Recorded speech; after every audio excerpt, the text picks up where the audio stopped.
Hi everyone, welcome to this moment and the Diamond Mothering with Caroline and Lisa.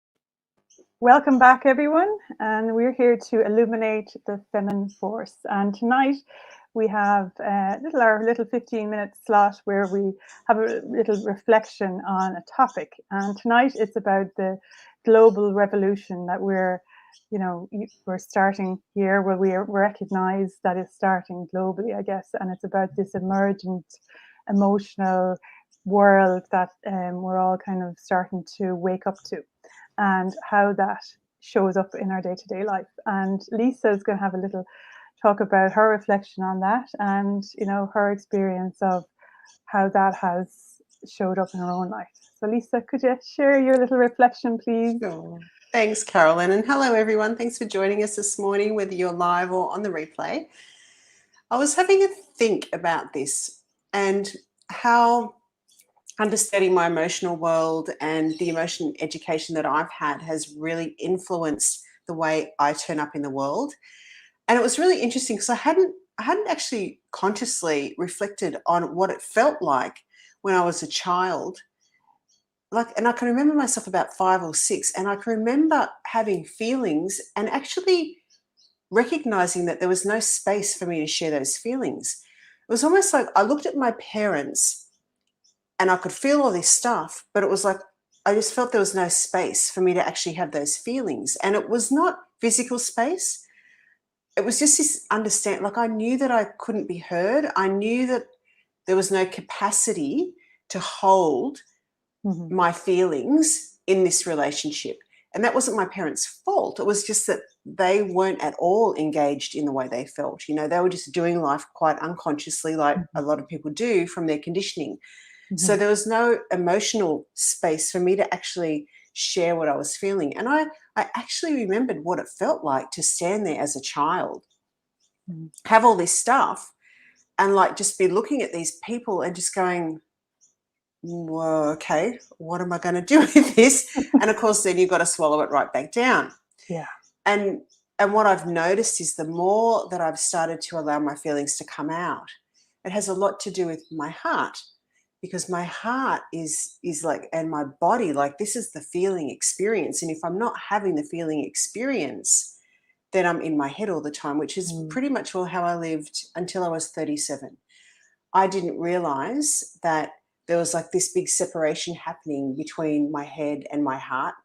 Was totally not aware. I was just living my life thinking it, really. Yeah. I'd have emotion and I'd think, oh gosh, I'm emotional again. And I'd analyze it and figure it out. But I never actually felt it. I never actually went, oh, okay, I'm having a feeling. What's this feeling about? Oh, I wonder why I've got that feeling. I wonder what that's showing me today. Like I didn't actually go into the feeling and investigate what it was that I had done that I needed to adjust. So my feelings show me now, like, is there something that I'm doing that doesn't serve me because it doesn't feel good?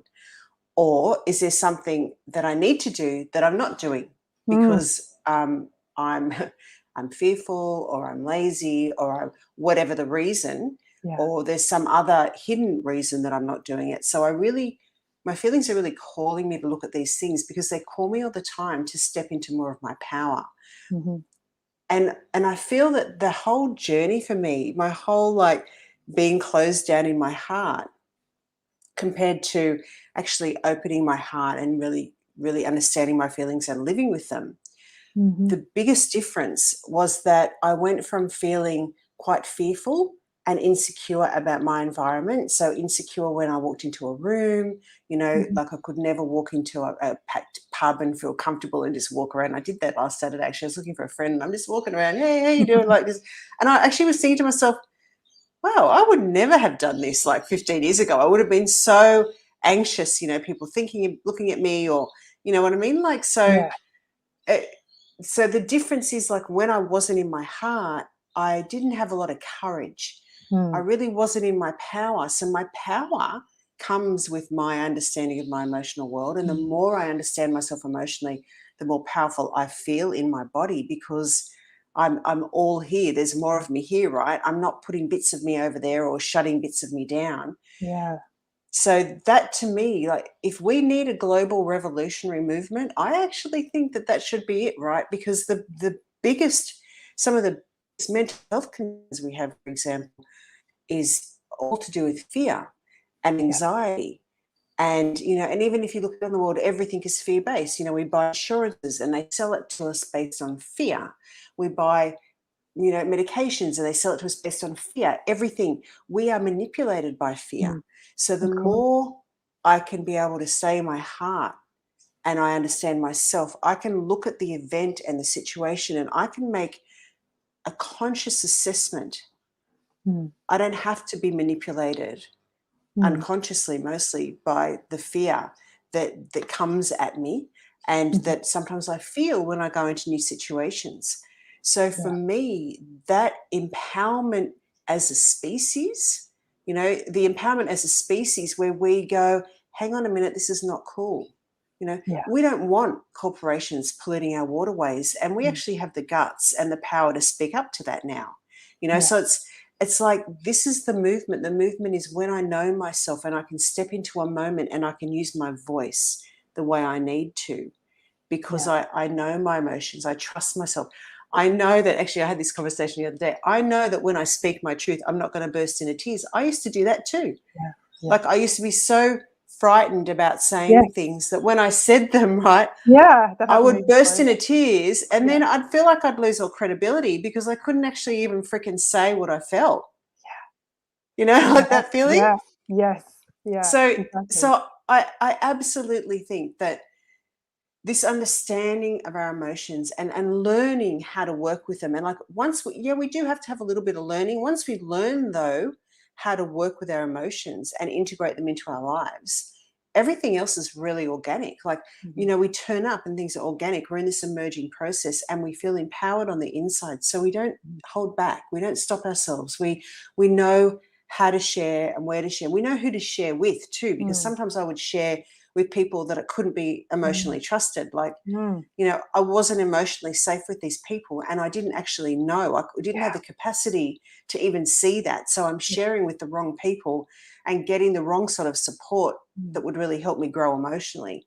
So this is, to me, this is exactly what we need as a species. This is the emotional evolution that is a revolution, because, and it is a revolution, right? A revolution is 360 degrees. So really, we're coming back to our natural self. It's just returning back home. That's right. That's right. So that's my little story for today. That's amazing. Absolutely brilliant arc of the story. Like, and it's so true, like, because it's like kind of come full circle from not being able to express yourself as a child right through, all the different experiences of life as a different ages of a woman, kind of thing, into maturing into your womanhood, into your full power, and into what I call the lion heart, when you start, because like, it is that capacity when you start to actually feel, and then you can really feel the courage that starts to come with that, and there's such power in that, because you're not needy anymore. Like, you don't have that neediness, like, is always going to, and you're going to end up in, being controlled and manipulated if you're needy, because you're always looking outside of yourself for something. And giving away your power too, aren't you, when you're needy. Yeah, exactly. And then you're moving into like what you want, what do I want? I know what I want, and I know how, you're very decisive then about things, and then you don't take action until you really know that, I don't know if you still do that, Lisa, like, you sit back and say, why am I doing this? What do I want? Am I doing this from a needy place? Am I doing it because I want it? And you get kind of strict with yourself, Well, yeah, you really investigate your motive, right? And sometimes, like, I know my behaviors that I developed as a child to get my emotional needs met. And so you do now, you question yourself, oh, am I just doing that because this is like coming out? And you have to be honest, really honest Yeah. with yourself. Well, actually, if I'm honest, this is really, my motive is not pure in this moment. Yeah. So you reassess your course because you know it's not going to serve you or them in the long term. Yeah, exactly.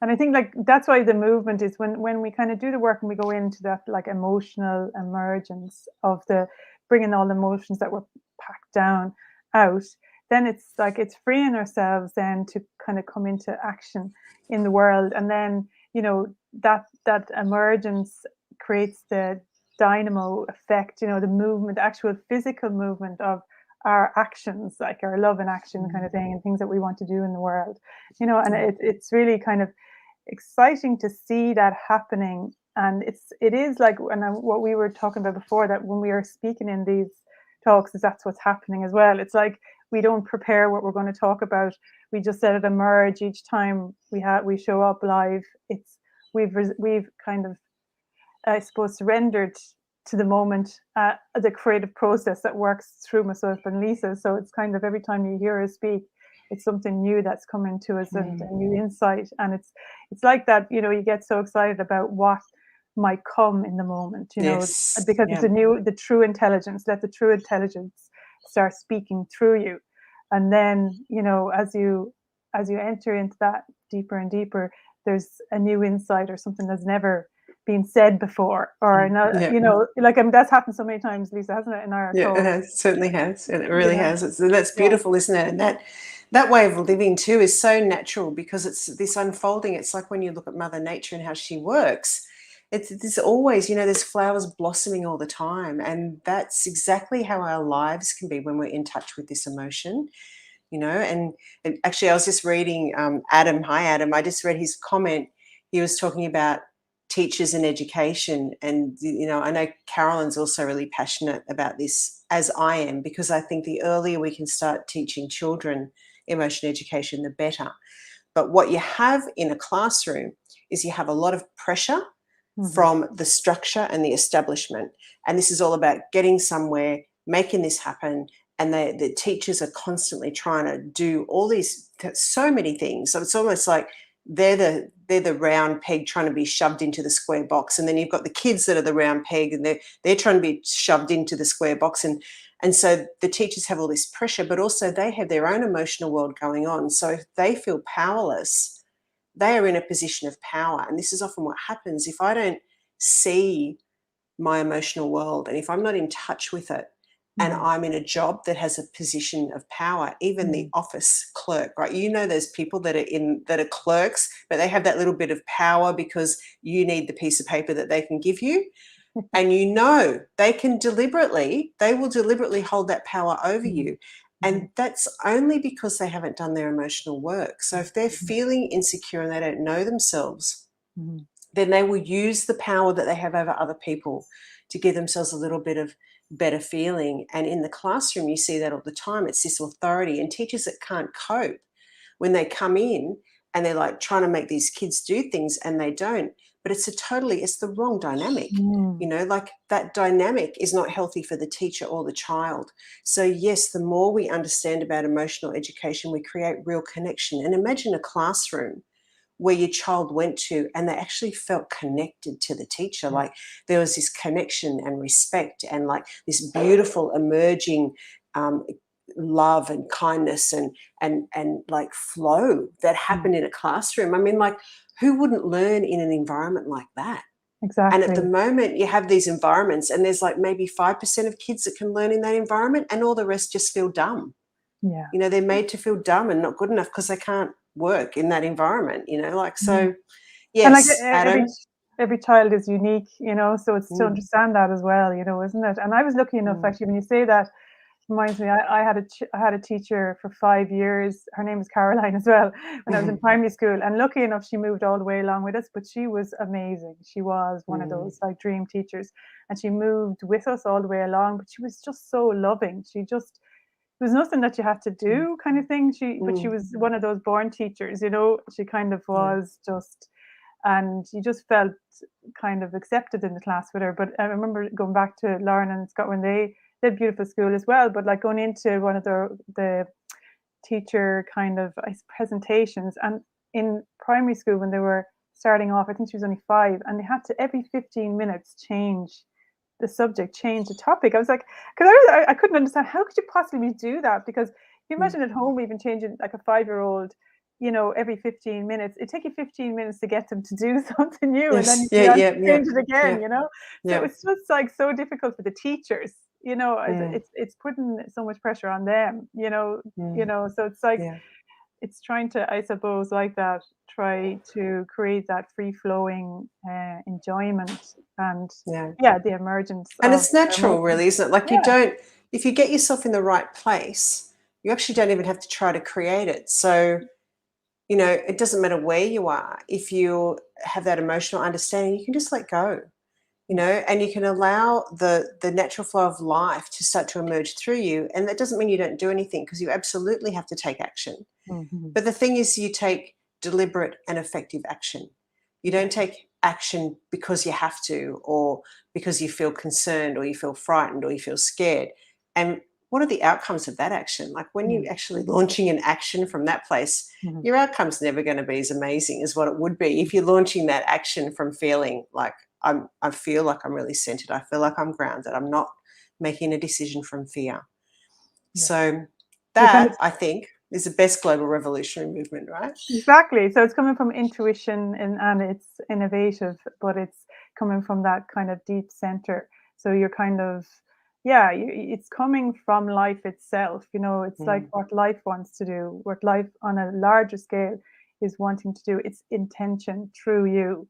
So it's not even mm, your own personal, it might be using your talents and your specific, essence, but it's like it's connected to everything else, like yeah, that's the difference when you know that it's a care that's connected to absolutely everything, that's globally informed and global, as a global care. So I yeah. think that's a sign, when if you're kind of going off the wrong track, if you're starting to divide, you're saying them and us, Yes, right. that Yeah, that's the division. So this that's is exactly right. something that brings everything in. It's a global thing, and Mm, you're inspired from the larger consciousness. Yeah. mm. Yeah. Yeah, I love that. That's very true. So that brings us to the end of another quick chat. Yes. And we need to remind you, there's a few things that we would highly encourage you not to miss this week. We have an incredible, this time tomorrow, interview coming up with a lady called Carol Atkins. And this is our feminine first aid talk. And she's going to talk to us about energetic first aid. So how can a mother actually be aware of the unseen world when they're parenting, and what can they do about it? So that's going to be awesome. And remember, register for the last of our series of a free webinar if you haven't yet. That's coming up towards the end of the week. And this week we talk about designing your unique design. Excellent, Lisa. Really looking forward to that. Can't wait to Yep, meet I am her too. tomorrow night. Yeah, it's going to be lots of fun. Yeah. Thank you, everyone, for listening. Thanks, Have a everybody. Thanks for tuning in and all the support, and see you tomorrow night again. Okay. yeah. Bye. Bye.